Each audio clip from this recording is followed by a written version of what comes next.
దేవుని నామానికి మహిమ కలుగును గాక. ప్రియ దేవుని బిడ్డలారా, పరిశుద్ధ గ్రంథం నుండి యాకోబు పత్రిక 1వ అధ్యాయము 15వ వచనాన్ని చదువుకుందాం.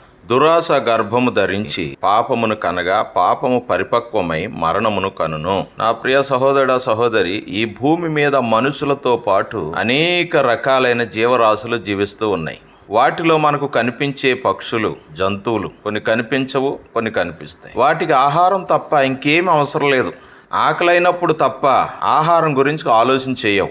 ఏ జంతువు అయినా, ఏ పక్షి అయినా వాటికి ఆకలి వేసినప్పుడు పిండి వంటలు తినాలనో లేక బిర్యానీ తినాలనో కోరుకోవు.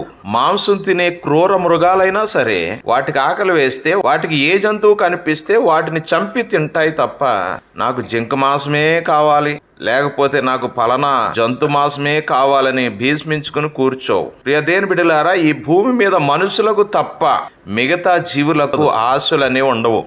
మనిషి ఆశలకు హద్దే ఉండదు. మనుషులు ఆశపడటంలో తప్పు లేదు, కానీ అది దురాశగా మారకూడదు.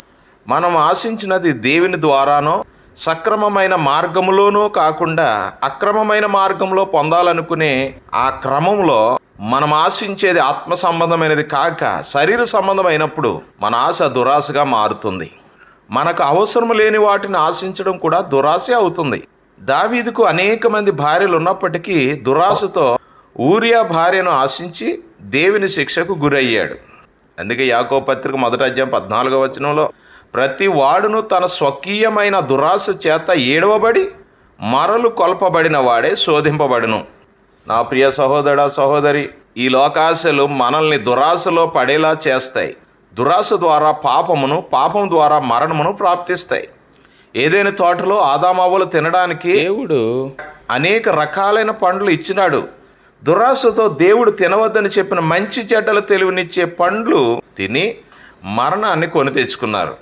ఈ లోకంలో మనుషుల అవసరముల నిమిత్తము ధనము అవసరం కాబట్టి ఎక్కువగా ధనం విషయంలోనే దురాశ కలుగుతుంది. అపోస్తలుడైన పౌలు తిమోతికి రాసిన 1వ పత్రిక 6వ అధ్యాయం 9వ వచనంలో పౌలు గారు అంటున్నాడు, ధనవంతులగుటకు అపేక్షించువారు శోధనలోను, ఉరిలోను, అవివేక యుక్తములను, హానికరములైన అనేక దురాశలలోనూ పడుదురు.